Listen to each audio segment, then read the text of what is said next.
Okay, so for today's video, we will discuss all about one of the fundamentals na kailangan nyo when you're using STAAD. So ito yung pag-assign ng property and pag-create ng material. So paano ba yun? So all you have to do is punta kayo sa general, dito sa left side, general and then property. Pagdating nyo dito sa property, you can see here sa bottom part, ito na yung pinaka-interface nyo sa um, create ng mga dimensions sa mga views and columns mo. So, all you have to do is click yung define. So, lalabas yung property dito. So, madami dyan. May circle, rectangle, T, trapezoidal, and everything. Pero syempre, since we're designing beams and columns, obviously, gagawa tayo ng rectangle. Okay, so discuss muna natin yung pagdating sa rectangle. So, isa-screenshot ko muna to. Okay, so as you can see here, nakalagay dito is yung YD mo. Okay, yung YD mo, yun, when we're talking about beams dito when you're talking about beams, ang YD mo dito is yung depth ng beam, okay? So, depth. And yung ZD natin, as is dito sa figure natin, yun naman yung width. Okay?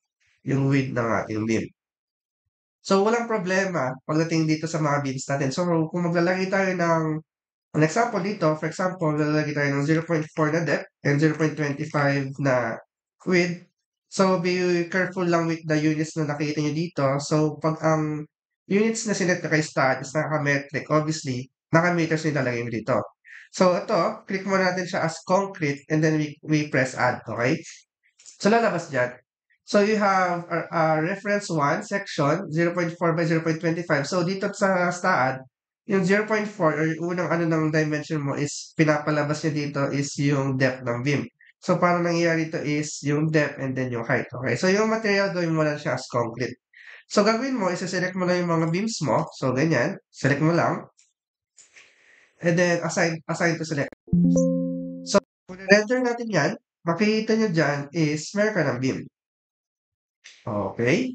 So, kung mapapansin nyo, mas malalim, obviously. Siyempre, mas malalim naman talaga dapat ang depth ng beam kasi yung moment of inertia niya ay mas mataas. Kaya, mas mataas din talaga dapat ang depth ng beam para mataas ang moment of inertia. Okay?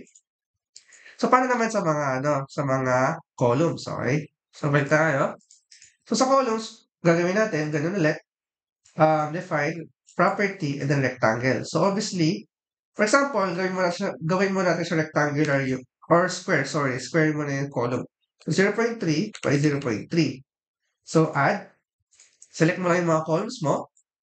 Pagka-select mo, select edges. So, if you do this, at 3D render mo yung beams mo, you can see, meron na rin property yung mga columns mo. Okay? So, paano naman kapag ang columns mo ay rectangular? Okay? So, paano naman kung rectangular siya? So, kung titignan natin yung property natin, so, pag nag-define tayo ulit or dito, kung double click on natin siya, may YD and ZD. So, kung for example, ang column mo pala is 0.5 by 0.3. So, syempre, may mga axis tayo na consider kung saan mas gusto natin mas malakas yung column at this axis, either sa X or Z. Okay? So, para ma-emphasize natin kung saan dito yung dapat lakihan natin or i-adjust, so, punta tayo dito sa isang model. Okay? So, dito pag gumawa ako ng beam, so, i-exage ko siya, no? So, gagawin ko siya, i-exage ko muna yung dimension ng beam, ha? So, ay, sorry, na column. So, pag ginawa ko siyang, tignan nyo itong YD, gagawin kong 1 meter. Itong ZD, gagawin kong 0.1. Para lang ma-emphasize natin kung nasaan yung axis na sinasabi ko pag rectangular na yung column natin. So, add. Okay. So, assign lang natin yan. So, at pag tinidinender natin yan, ayun, mapapansin nyo. Ayan. Screenshot ko para mas makita. Okay? So, kung mapapansin nyo dito, ayan, makita nyo yung x-axis dito. Okay? So, kung nakita yung x-axis dyan, yun lang din naman yung nasa global axis natin dito sa baba. Okay? Hindi-discuss ko sa last video. So, kung nandyan yung kung nandyan yung x-axis natin, ibig sabihin, di ba, kanina nilagay natin sa property natin is yung YD yung malaki. Okay? So, kung gagamitin natin itong reference na to, YD, ibig sabihin, si YD yun yung nasa x-axis. Okay? X-axis. Kasi ito yung may 1 meter na nakita nyo sa 3D model. Okay?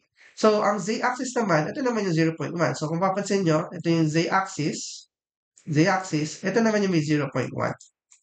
Okay? So, para in the event na ang column nyo pala is, for example, 0.3 by 0.5, ma-adjust nyo na siya dito sa model natin, dito sa saad. So, for example, excuse me, gusto nyo pala column nyo dito is sa x-axis 0.5. So, adjust mo lang si YD ng 0.5. So, ganun mo lang siya i-change ng property. If ever rectangular magiging columns nyo. Okay, so, ang next natin tatakal is yung pag-create natin ng material. So, kung makita nyo dito, meron ako kasi ginawang thesis before. So, it is parang trash basin. So, ano nilang property dito is bamboo. So, pag tinidinner natin siya, ganyan lang naman yung magiging itsura niya. Parang din naman siyang beam. Okay?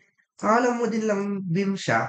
Pero in reality, ang property niya is bamboo. So, gumawa ko ng property para ipakita or sabihin kay Staad na itong figure na to, itong design natin is naka-bamboo siya. Okay? So, ito, yung mga nakuha kong material properties na to, nakuha ko lang siya through related literature.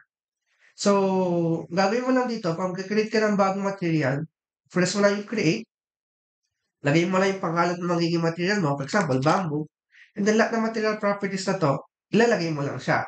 Okay? So, pagdating natin sa mga residential projects, okay? Sa mga residential projects, usually, ang mga um, compressive strength ng concrete ay 21 megapascal or 3,000 PSI. So, gawin mo lang dito, press mo yung create. Okay? So, title natin gawin yung 21 megapascal. So, ito yung material properties. Bibigay ko na to sa inyo. So, meron na kasi ako nakalagay dito ang 21 megapascal. So, screenshot ko para if ever, pwede nyo i-copy paste or input nyo isa-isa. Okay, so ito na yung isotropic material or yung mga material properties para sa 21 megapascal. So, like I said kanina, ang mga residential projects usually 21 megapascal lang naman siya or 3,000 PSI ang ginagamit sa mga compressive strength ng concrete. So, syempre, dahil first time nyo ilalagay itong 21 megapascal, baka need nyo pa i-input isa-isa yung mga values na to. Okay, so madali lang naman yan. So, like I said kanina, punta ka lang dito sa create, and then input mo lang yung mga numerical values na pinakita ko kanina a while ago. So, in the event na, for example, meron na pala kayo nagawang existing na project, tapos may 21 megapascal na, so you can actually copy it, then lipat mo sa bagong model mo. So, how do we do that? So, we will utilize STAAD editor.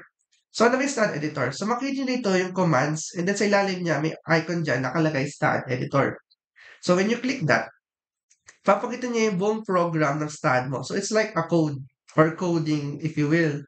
So, punta lang kayo sa define material, puntahan nyo yung 21 megapascal. So, makikita mo dyan na yung 21 megapascal. Copy mo lang. Okay, copy. Punta ka dun sa model na gusto mo paglipatan. Open mo naman yung style editor nun.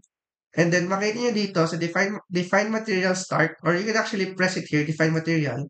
So, nandyan na actually sa concrete. So, lalagay mo lang, kasunod niya, lagay mo naman yung 21 megapascal. Okay, so dito, kung makita nyo, noong una, wala yung 21 megapascal. Right now, pag in-execute yung start editor, nandiyan na yung 21 megapascal. So, gagawin ko lang, select all ko lang. So, instead of concrete, gagawin ko na siyang 21 megapascal. So, select ko lang, assign to tips. Kasi lahat na ng model ko, nagawa ko na siya nagawa ko na siya as 21 megapascal.